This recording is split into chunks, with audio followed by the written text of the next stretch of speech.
are we as Bontate going to take our position in society, our position in families, and come to the defense of our women and children? When is that? As a state, we are going to vehemently oppose that application. Reason being, we know that there is a serious problem in our country of domestic violence.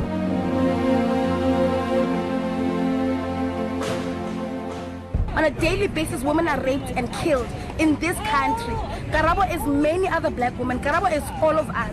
She is 1 in 3. She's all of the others that have been taken, abducted, killed, and can't even speak up for themselves on this very day. So this comes to an end actually because we are coming up now to say this is not just Karabo, it is all of us. We know how it feels to not be able to exist, to breathe, because you are scared you will be raped. You will be taken away and abducted, even by your own boyfriend, in the comfort of your own home, in a safe space. You can't breathe.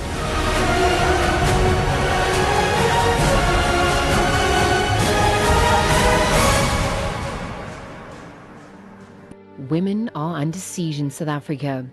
With the highest femicide rate in the world, the statistics are 6 times the global average. That's 4 women murdered each day, and at least 1 in every 5 deaths is at the hands of an intimate partner.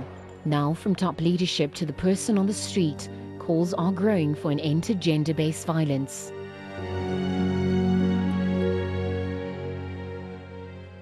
On the issue of crime, we are facing a serious matter. There is negativity in the country. There is something that has gone wrong that we need to do as the society. I don't know whether we need to introduce more harsher laws or change the laws. This, I think, we must discuss. Yes. It's a crisis in the country, the manner in which women and children are being killed. But the truth of this menace, tearing at the fabric of society, is mostly kept buried beneath the veneer of civilization, at least until something happens that thrusts the issue back into the public eye. One such case is the death of 22-year-old Karabo Mokoena. She says to me, she looked back and said, "I love you." I was like, "I love you too." Little did I know that'll be the last time that I see her alive. I spoke to her on Saturday. We spoke during the whole weekend. We spoke. It was good. You know, she was telling me, "No, I'm going there, I'm going there, I'm going there, it's fine." And then I remember on Monday, she sent me a text and said, "Oh, by the way, I've seen my ex," you know, and she was telling me that no, she's not okay. So we were chatting, and I remember I called her Wednesday evening, you know, "Kere Karabo, what's wrong? Where's Ahalan?" She just said, "My friend, Ish." Then she hung up. I pick up the phone, and I try to call her again. Okay, there's a problem now. I knew, wait again, something is wrong. I try to call her, now she's not picking up her phone. And then she was just not responding to any of our text messages thereafter. Karabo's sudden disappearance sparks a frenzied and widespread search. But her family's worst fears are soon realized. Her boyfriend reportedly leads police to a shallow grave where they are shocked to uncover her burnt and mutilated remains. This is the scene in Bromley where the beautiful Karabo Mokoena was found brutally murdered. She was necklaced and burnt beyond recognition, and her killer left her here in the shallow grave. Karabo's brutal murder, allegedly at the hands of her boyfriend, sent shockwaves through the family, but they resolved to stand strong and lean on their faith. The family is going through a lot of pain, and as you can see that this whole matter is now becoming national.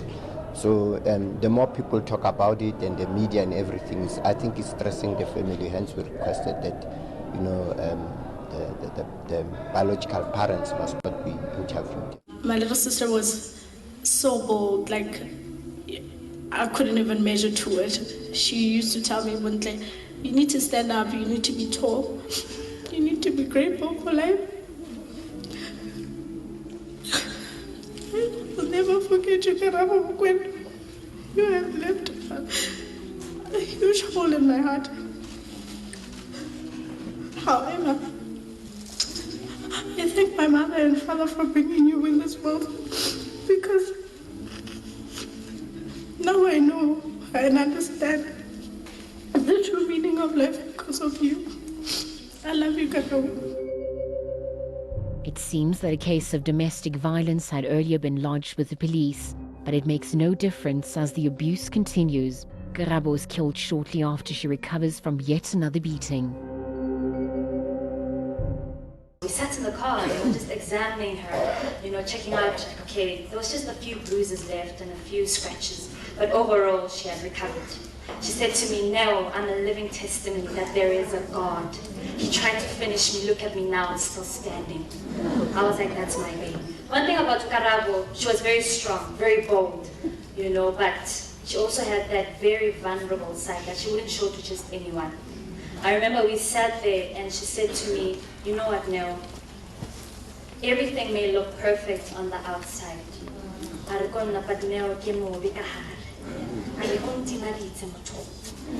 don't know whether I'm going backwards, I'm going forwards. Now I don't know what to do. I am hurting."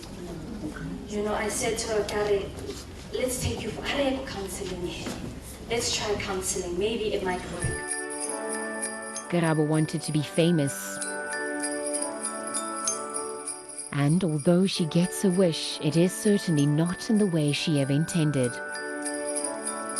She used to tell me about that one day I'm going to be something great, but I didn't really believe in that. She used to hold me like this and one day, don't worry, you're going to be like something great. I was like, nah, don't say that. You're going to be something great. You're going to be famous. And it's funny how now she's famous and stuff. Yeah, when she always wanted to be famous and always wanted to present, to be a presenter. Karabo's shocking death has brought the scourge of femicide, the murder of a woman by her intimate partner, out into the open. And clearly there are men in society whose idea of their proper role has been warped and twisted.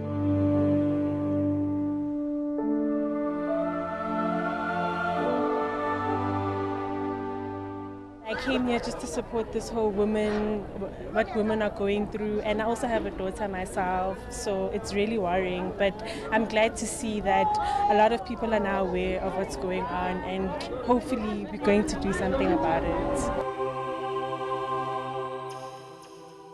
It worries me, what could happen to me, and the scary part is that it's not just people you don't know on the road, it's people you're very close to, so it's very terrifying. I feel as if no one should ever go through anything alone. You should always know that there are people that are there for you. You must talk to people, and as women, as communities, we need to stand together, because if we don't stand together, no one will fight for us. We need to have a voice in the community. Our men need to take a stand and be counted in fighting violence against women. Truly so and justified so, our women are angry. They are angry because as women, we believe that men are letting us down. We believe that as women, we live in fear. In our homes are no longer safe places. Our streets are not safe.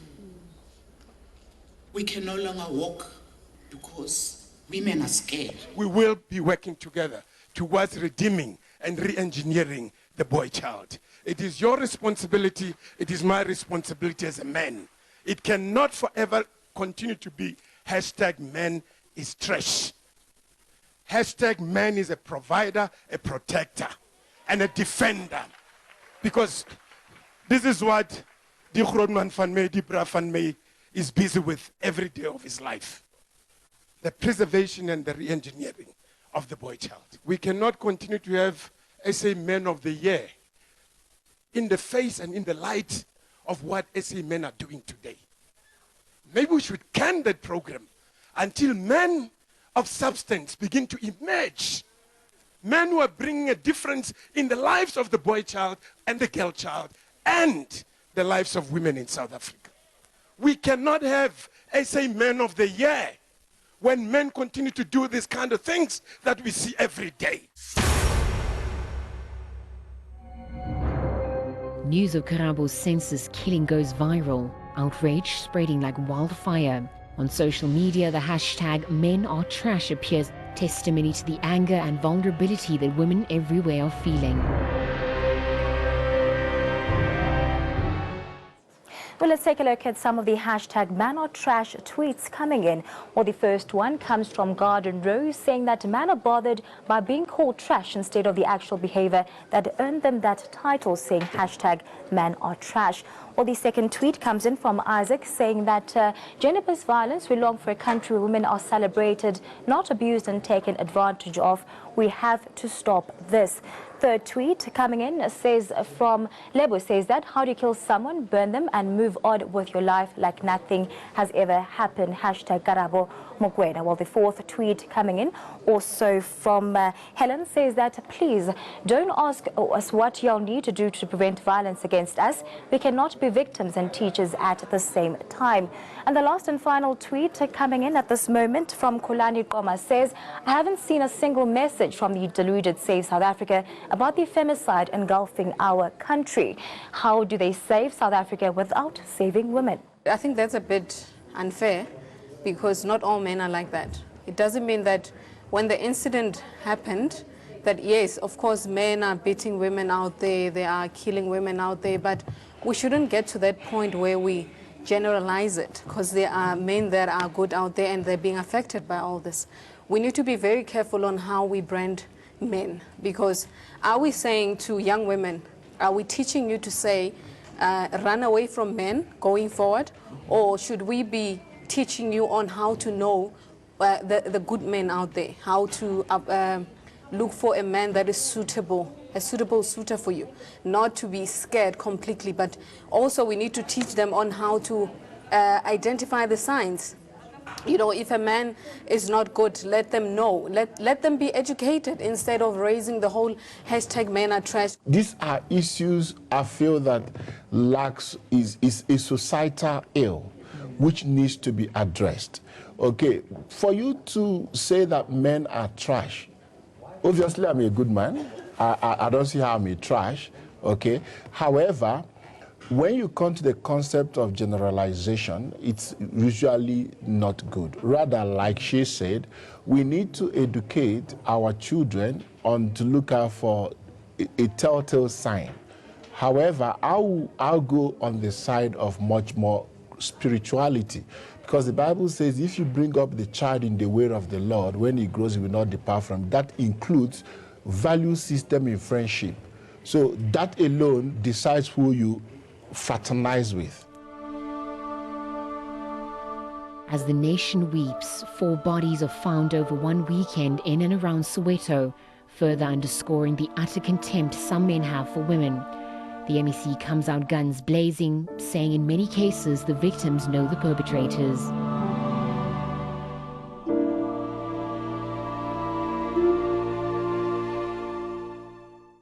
A spike in terms of the killing of women as well as the raping of those women. And unfortunately, majority of the ones that have happened in Gauteng were done by the victims know who the perpetrators are. Majority. Some were killed by their partners, some were killed by like the Muloi girl was killed by 2 men that she knows. They were drinking together on their way out, and she thought they were taking her home, and on their way then decided to change, and they raped her. After raping her, they stabbed her. After stabbing her, they took a very big rock and actually hit her. She knows those people. Hence, it was even easier for the community to be able to go out and catch those guys, because they saw them living with her at the place of entertainment where they were. Same applies to the Mukwena girl, Karabo. She was killed by a person that she knows, and I think a person that she trusted, you know. And the 2 ladies that were also found in Tladi, and they were also killed by people that they knew. That's why it was not very difficult to trace and track the perpetrators. It seems women aren't safe anywhere. Police even find themselves having to deal with cases of rape occurring in minibus taxis. It is not only one group that we're looking for, it's a number of people in the taxi industry that are involved in this dirty activity of robbing and raping women who bought their taxis. We have put together activists, and please understand, activists by meaning people who are streetwise, who understand exactly what is happening on the ground, who are now helping them as informers. And through that team of informers, working with crime intelligence, we have managed to arrest these people. We hope that more arrests will be made, and of course this thing needs to be stopped. I don't want to keep on reacting to attack on women. I want to make sure that we prevent it before it happens. Authorities and some analysts believe heavy sentences may be a strong deterrent. The time has come for us. I would appeal to Ms. Shabangu to increase the minimum sentence.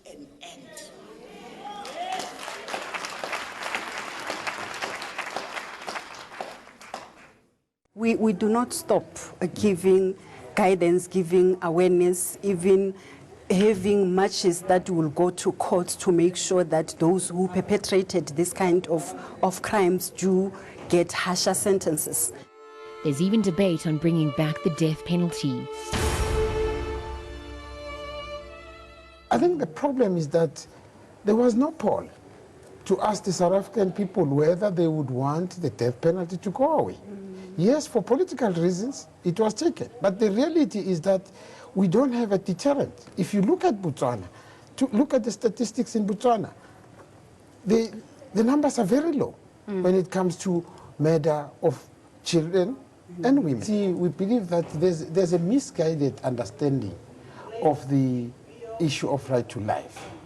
When the death penalty was cancelled, it was cancelled because the powers that be, the National Party government, the apartheid regime, was using the death penalty not for the purposes that it was supposed to serve, but to attack political opponents.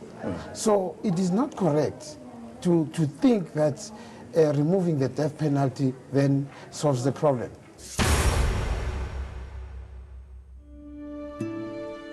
But is society doing enough to dissuade women from returning to their abusers?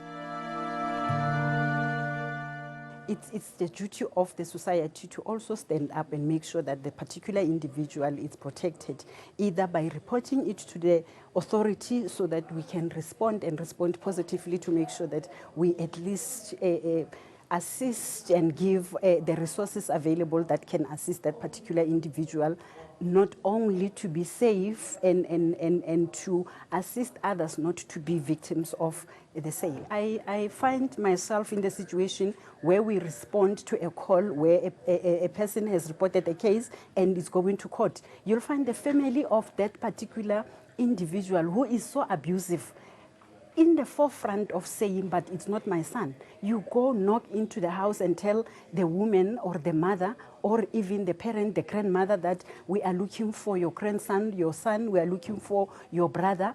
They will be protecting. You know, people will go to the extent of hiding a perpetrator in a bath tube and putting a washing over so that we do not find that particular individual. Only when it becomes their problem, when this person becomes their problem, then they come up and say, I should have reported it earlier when it was happening on another person. Women ignore warning signs at their peril.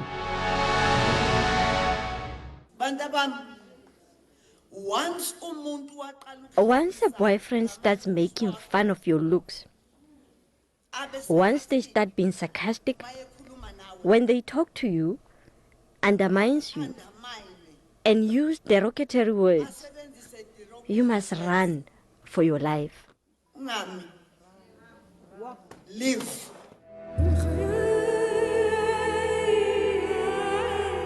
Many are saying it's time that men step up and do something about gender-based violence.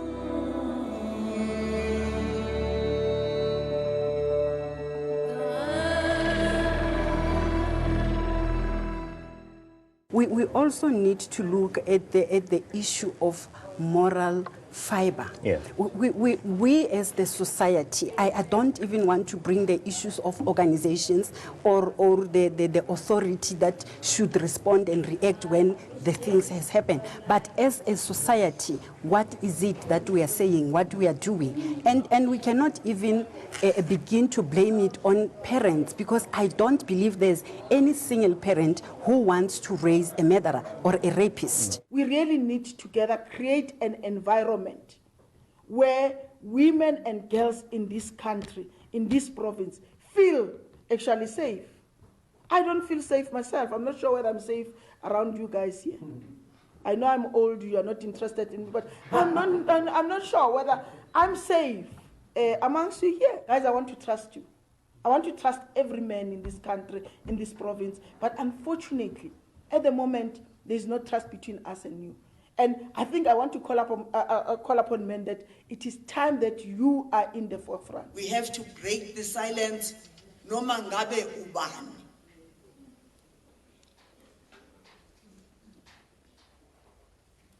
Because if you don't break the silence, we are going to count you as statistics. Akuwona ma statistics lawo. These are our children. But what exactly can be done to ensure that men start respecting women the way they should? I really think we need to, as men, build our boys. We need to mentor them, because as it is right now, there's an imbalance. You know, all programs are on one side, they're only on the girls. We need to actually do something where we create a balance between the two, you know, so that both, you know, our boys and our girls grow up in an environment where there is a balance. I don't think it is the women failing to teach the boys how to treat women. It is just a culture of impunity that is there. People know that they can get away with it. All that can happen. And we're just now talking about the cases that are being reported, that are coming to the spotlight. How many of them are happening where we don't know about it?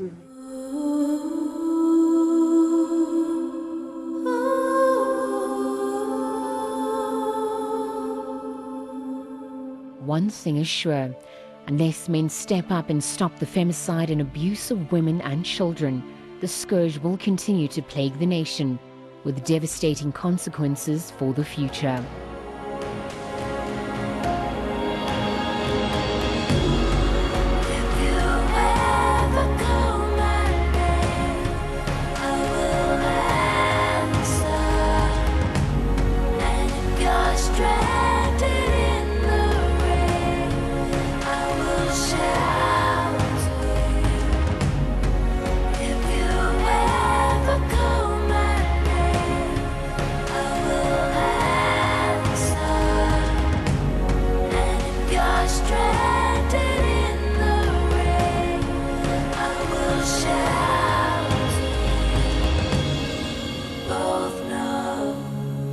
Skies always linger on, but I'll always be here.